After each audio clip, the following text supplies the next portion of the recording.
আসসালামু আলাইকুম।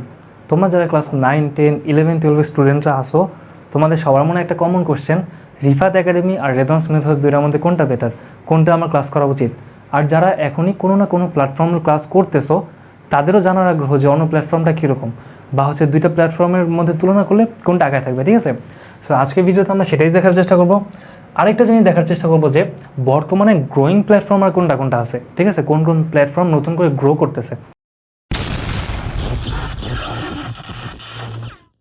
সো দেখো, আমরা ক্লাসটা শুরু করি। প্রথমেই যদি আসো হচ্ছে স্মার্টনেসের দিক থেকে। সো স্মার্টনেসের দিক থেকে জাজ করার আগে আমি তোমাদেরকে একটা জিনিস বলবো, তোমরা ইউটিউবে দুইটা চ্যানেলে যাবা।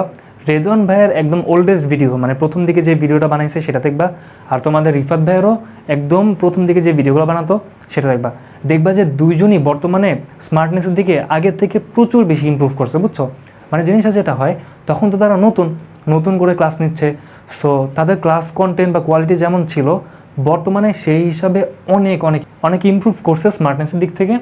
বাট হচ্ছে তোমার যদি দুজনের মধ্যে আমি তুলনা করি, সেক্ষেত্রে আমার মনে হয় যে রেদওয়ান ভাই এখানে একটু আগানো থাকবে, বুঝতে পারছো। আর রিফাত একাডেমির কথা যদি বলি, সেই ক্ষেত্রে দেখো রেদওয়ান ভাইয়ের থেকে কিন্তু রিফাত ভাই বেশি জনপ্রিয়, এটা জানো তোমরা। জনপ্রিয় বলতে ভাইয়ের প্ল্যাটফর্মটা একটু বড় আর কি, মানে অনেক দিন ধরে চলতেছে। বড় বলতে হচ্ছে পুরনো। ভাই অনেক, মানে তোমাদের রিফাত ভাই অনেক বছর ধরে ক্লাস নিচ্ছে, রেদওয়ান ভাইয়ের তুলনায় একটু বেশি টাইম দিচ্ছে। সো তার স্টুডেন্টের সংখ্যা বেশি, প্রায় হচ্ছে 2 মিলিয়নের বেশি হচ্ছে ইউটিউব চ্যানেলের সাবস্ক্রাইবার। তো ওই হিসাবে রেদওয়ান ভাইয়ের, মানে তোমাদের রেদওয়ান ভাইয়ের স্টুডেন্টের সংখ্যা একটু কম, জনপ্রিয়তা কিছুটা কম রিফাত ভাইয়ের থেকে। তো আমার মনে হয় যে জনপ্রিয়তার দিক থেকে রিফাত ভাই বেশি মানুষকে রিচ করতে পারছে, ঠিক আছে। রিফাত একাডেমি বেশি মানুষকে রিচ করতে পারছে রেদওয়ানস মেথডের তুলনায়, ঠিক আছে। রেদওয়ানস মেথড হয়তো বা সামনে আরও 1-2 বছর গেলে তখন হয়তো বা রিফাত একাডেমিকে ক্রসও করে ফেলতে পারে, কারণ রেদওয়ানস মেথড হচ্ছে ফাস্ট গ্রো করতেছে, ঠিক আছে। নতুন, মানে একটু কম্পিটিটিভলি নতুন হওয়ার কারণে অনেক বেশি স্টুডেন্টের কাছে ওই তুলনায় ভালোই ফেমাস, ঠিক আছে। আচ্ছা, এরপর যদি আসি কনসেপ্টের কথায়, যে কনসেপ্ট বিল্ডিংয়ের দিক থেকে যদি চিন্তা করি কে এখনও থাকবে, সেই ক্ষেত্রে আমার এখনও থাকবে হচ্ছে রেদওয়ানস মেথড। কারণ তোমরা জানো যে দুইজন আসলে দুই ক্যাটাগরি স্টুডেন্টকে পড়ায়। যেসব স্টুডেন্ট হচ্ছে কনসেপ্টে উপরে বেশি ফোকাস দাও, তাদের জন্য আমার রেদওয়ান ভাই রেদওয়ানস একাডেমি ভালো। আর যারা হচ্ছে সাজেশন বেসড প্রিপারেশন নিতে চাচ্ছ বা প্র্যাকটিস বেসড প্রিপারেশন নিতে চাচ্ছ, অর্থাৎ তুমি হচ্ছে অনেক ধরনের ম্যাথ করে যাবা, টাইপ ওয়াইজ করে যাবা, ঠিক আছে, প্র্যাকটিস বেশি হবে, সেই হিসাবে তারা হচ্ছে তোমার ইয়া ভাইকে ভালো পাবা, ঠিক আছে, রিফাত ভাইকে ভালো পাবা। সো এইখানে রেদওয়ানস মেথড এখানে আগানো থাকবে, বুঝছো।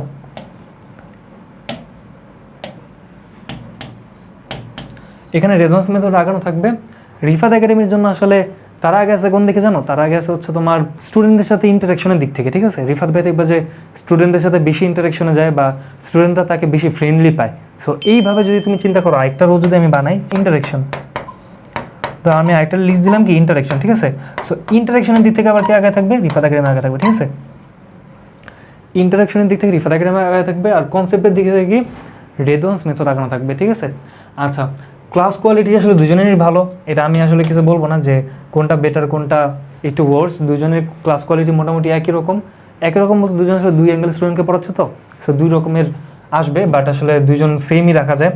এবার আসলে হচ্ছে কস্টের দিক থেকে বা কস্ট বলতে এখানে কষ্ট বলে বলছে, তাই না, খরচ আর কি, খরচের দিক থেকে রিফাত একাডেমি আগানো থাকবে। কারণ হচ্ছে রিফাত একাডেমিতে দেখবে হচ্ছে খরচ একটু কম, ঠিক আছে, কম্পারেটিভলি খরচ একটু কম রেদওয়ানস মেথডের তুলনায়।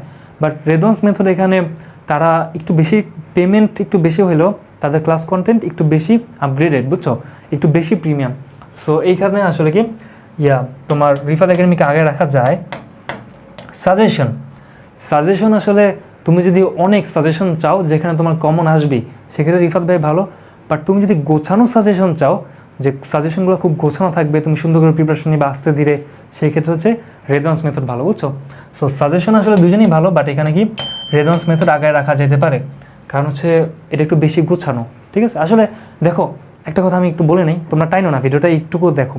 সেটা তোমরা হচ্ছে ইন্টারাকশনে আসবা, ঠিক কীভাবে, আমি যে কথাগুলো বলতেছি, আমি তো ভাইয়া ধরো এখন বইটা পড়ি, এই ভাইদের ক্লাস করি নাই, তোমাদের রিফাত ভাই বা রেদওয়ান ভাইয়ের ক্লাস আমি করিনি। আমরা করছি হচ্ছে তোমার অপার ভাইয়ের ক্লাস, তারপর হচ্ছে কাজী রাকিবুল হাসান ভাইয়ের ক্লাস, তারপর হচ্ছে তোমার অভিদত্ত তুষার ভাইয়ের ক্লাস, ঠিক আছে, অনেক আগের ক্লাস করছি। আমি যেমন পার্সোনালি ফিজিক্সের জন্য ইন্ডিয়ার হচ্ছে ফিজিক্স স্কলার ক্লাস করতাম। তো আমি হচ্ছে তাদেরকে যে জাজ করতেছি সেটা হচ্ছে স্টুডেন্টদের সাথে কথা বলে বা তাদের ভিডিওগুলো একটু একটু দেখে। বাট তোমরা তো ক্লাস করছো অনেক বেশি আমার থেকে, ঠিক আছে?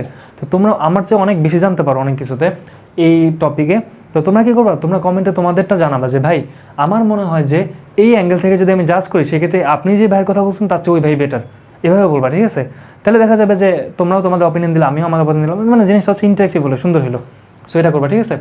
আচ্ছা, পড়ানোর স্টাইল এটা আসলে দুজনের দুই রকম। এখানে তোমার রিফাত ভাইয়ের দেখবা যে পড়ানোর স্টাইলগুলো কীরকম হয়, যে লম্বা লম্বা ক্লাস, এক ক্লাসে অনেকখানি কভার করে ফেলে, প্রায় সব ধরনের সিকিউএন্সিও কভার করে ফেলে। রিদন ভাইয়ের ক্লাসটা আমি আগে বলছি যে কনসেপ্ট বেস, ঠিক আছে? সো এখানে দুজন দুই রকম। আচ্ছা, আর আরেকটা কথা বলি যে এই যে ফয়সালস রিডিং রুম, এটা হচ্ছে আমার প্ল্যাটফর্ম। এটাও ইনশাল্লাহ সামনে 1-2 বছরের মধ্যে আমি আশা রাখি, আল্লাহ যদি চায়, একদিন হয়তো বা রেদন্স মেথড রিফাত একাডেমির সাথে আমিও কম্পিট করবো আমার প্ল্যাটফর্ম নিয়ে, ঠিক আছে? সো এই জন্য তোমাদেরকে আসলে তোমাদের সাজেশনস আসলে আমার দরকার। তোমরা সাজেশন দিবা যে ভাই এই টপিকের উপর ক্লাস নিলে আমাদের বেশি ভালো হয়, বা এইভাবে ক্লাস নিলে ভালো হয়, আমি ওইভাবে আগাবো। আর তোমরা যদি এখন আমার চ্যানেলটাকে সাবস্ক্রাইব করো, তোমরা হচ্ছে হবা আমার ফার্স্ট স্টুডেন্টস, ঠিক আছে? সো অবশ্যই সাবস্ক্রাইব করে দিবা। ইনশাল্লাহ হচ্ছে আমরা একসাথে যদি আগাইতে পারি, নতুন একটা প্ল্যাটফর্ম গ্রো হবে। আচ্ছা, টার্গেটেড স্টুডেন্টস, এটা একটু আগে বললাম যে দেখো আমাদের আসলে 2 ক্যাটেগরি স্টুডেন্টস আছে, ঠিক আছে? এসএসসি লেভেলে বা এইচএসসি লেভেলে এক ক্যাটেগরি হচ্ছে তোমার একটু দূর প্রসারী চিন্তা করে, সুদূর প্রসারী চিন্তা করে, কীরকম যে আমি এসএসসিতে ভালো করবো, এইচএসসিতে ভালো করবো, আমি আমার অ্যাডমিশনেও যাতে ভালো করতে পারি।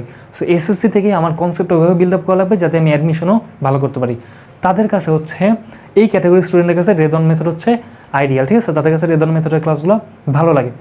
আর আরেকটা ক্যাটাগরি স্টুডেন্ট আসো তোমরা, যে দেখা যায় যে কোনো একটা কারণে তোমার একটা প্রিপারেশনে গ্যাপ পড়ছে, এক্সাম চলে আসছে, তুমি এখন কাভার করতে পারবে না একদম। ধরো তুমি ক্লাস 7-8 ভালো করে পড়তে পারো না, এবার সুযোগ পাও নাই, ক্লাস 9 এসে ক্লাস করবা যখন, একদম কনসেপ্ট তুমি ভালোভাবে বিল্ড আপ করতে পারতেছো না, ঠিক আছে? সো তখন যেটা হয় তারা হচ্ছে রিফাত ভাইয়ের ক্লাস করে, কারণ রিফাত ভাইয়ের সাজেশন থেকে মানে স্টুডেন্টদের দাবি যে অনেক নাকি কমন পাওয়া যাচ্ছে এক্সামে। সো যারা এক্সাম বেসড প্রিপারেশন নিচ্ছ তারা হচ্ছে রিফাত একাডেমিকে চুজ করতে পারো, কারণ সেখানে তোমরা এক্সাম বেসড বিভিন্ন দেখবা যে সাজেশন পাবা আর কি, ঠিক আছে?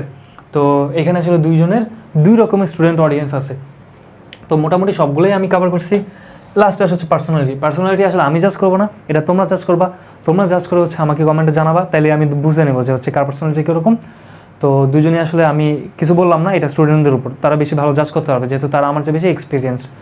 আর আমার প্ল্যাটফর্মটা কথা বলি, এই প্ল্যাটফর্মটায় ইনশাল্লাহ আমি চেষ্টা করবো তোমাদের এমন ডিপ থেকে পড়ানো যাতে একটা টপিক যখন পড়ানো হয় তুমি সেটা কল্পনা করতে পারো, ইমাজিন করতে পারো তুমি কী পড়তেছো, ঠিক আছে? সো অবশ্যই চেষ্টা করবা আমার সাথে থাকার। আর সাথে যদি কয়েকটা গ্রোয়িং প্ল্যাটফর্মের নাম বলি, সেটা হচ্ছে কাজী রাকিবুল হাসান ভাইয়ের আছে হচ্ছে রাকিবস ক্লাসরুম, ভাই কিন্তু ম্যাথ খুব ভালো পড়ায়, তোমরা ওইটা ক্লাস করতে পারো। সারোয়ার ইমন ভাইয়ের আছে ব্ল্যাকবোর্ড এডু, এটা খুব ভালো একটা প্ল্যাটফর্ম, তোমরা সেখানেও ক্লাস করতে পারো, দেখবা যে ভালো লাগবে, ভাই খুব ভালো পড়ায়, আমাদেরও খুব হেল্প করছে। আমরা যারা নতুন প্ল্যাটফর্ম গ্রো করতেছি, সারোয়ার ইমন ভাই কিন্তু আমাদের অনেক হেল্প করতেছে, ঠিক আছে? এরপর আছে এসিএস ফিউচার স্কুল, তোমরা হয়তো অনেকে নাম শুনছো, সেখানে অনেক ভালো ভালো টিচার্স আছে, টিচার প্যানেল আছে, সেখানেও তোমরা ক্লাস করতে পারো। আর তারপর হচ্ছে ডিএস ডাইনামিক স্কুল, এটাও গ্রোয়িং একটা প্ল্যাটফর্ম, এখানেও ক্লাস করতে পারো। সো এই হচ্ছে যদি আমি বলি গ্রোয়িং প্ল্যাটফর্মগুলোর কথা। সো আজকের লেকচার আমি বেশি বড় করবো না, এটুকুই রাখবো। তোমরা আমার চ্যানেলটাকে সাবস্ক্রাইব করে দিও। নেক্সট আরেকটা লেকচার আমাদের আবার দেখা হচ্ছে ইনশাল্লাহ। আল্লাহ হাফেজ।